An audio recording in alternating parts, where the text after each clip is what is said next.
La famille, volontairement, il y a une attaque en règle à laquelle je ne répondrai pas. En revanche, je vous dois peut-être des explications, en tout cas que vous tentiez de bien comprendre les choses. Vous savez, à toutes les périodes de l'histoire, lorsque vous avez ce que l'on considère comme étant des adversaires réels ou des ennemis, lorsque, sans me comparer à personne, évidemment vous le comprendrez, lorsque Martin Luther King a dû discuter avec le pouvoir ségrégationniste aux États-Unis pour mettre fin à la barbarie et pour mettre en place les droits civiques, il l'a fait. Thomas Sankara a discuté également avec les uns et les autres pour desserrer l'étau sur l'Afrique et pour travailler à un véritable développement, à une émancipation. Mandela a fait de même avec ses geôliers, ses bourreaux, les bourreaux de l'Afrique du Sud. À chaque moment de l'histoire, vous devez dialoguer avec ceux qui peuvent peut-être apporter les solutions. Aujourd'hui, on est dans une situation extrêmement grave, que ce soit pour nos jeunes en Libye, mais en particulier de la situation du continent. Moi, aujourd'hui, à Dakar, où je suis, sur ce partenariat mondial pour l'éducation, j'ai rencontré des femmes et des hommes du continent ou de la diaspora qui sont là pour s'engager sur le continent. Et moi, avec ces gens-là, je discute, je travaille, on décide de tiens, on pourrait monter tel et tel projet ensemble. Voilà ce qu'on fait.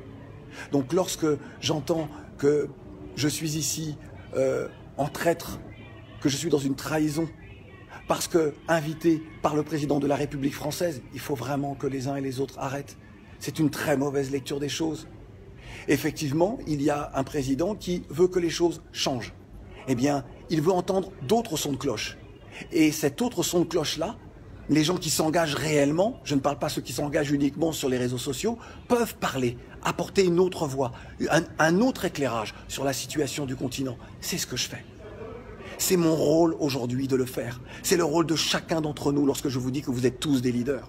Si vous estimez que nous devons discuter avec personne et rester dans cette situation-là, si vous estimez que nous ne devons pas discuter avec les chefs d'État et leur dire que les populations en ont marre, si vous estimez que lorsque j'ai fait ma vidéo le 15 novembre dernier, lorsque j'ai dénoncé ce qui se passe en Libye et qu'aujourd'hui je ne dois pas parler avec l'Union européenne, je ne dois pas parler avec la France, je ne dois pas parler avec les chefs d'État, on ne doit donc rien mettre en place.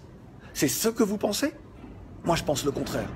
J'entends des propos qui relèvent parfois du tribalisme, du racisme, et d'une vision étriquée du monde.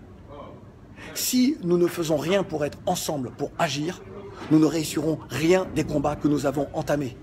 Alors je vous demande juste un peu de réflexion. Et je vous demande juste, s'il vous plaît, de me faire crédit sur les combats qui sont les miens et sur l'engagement qui est le mien et surtout là où je veux aller. Je ne veux pas aller pour moi. Parce qu'il est temps que l'étau, comme je le disais, soit desserré. Il est temps surtout que l'Afrique ait son émancipation. D'un point de vue monétaire, on parle du CFA, mais pas seulement. L'industrialisation que nous appelons de nos voeux, et puis l'éducation. Les mentalités n'évolueront qu'à travers des politiques éducatives très claires. Et lorsque je parle d'éducation, je ne parle pas juste des bancs de l'école. S'il vous plaît, on est ensemble dans un combat. Je vous demande de mettre un terme aux insultes systématiques. Vous ne savez pas ce que nous allons faire, vous ne savez pas jusqu'où nous irons. Alors s'il vous plaît, je ne pense pas avoir trahi une fois. Merci.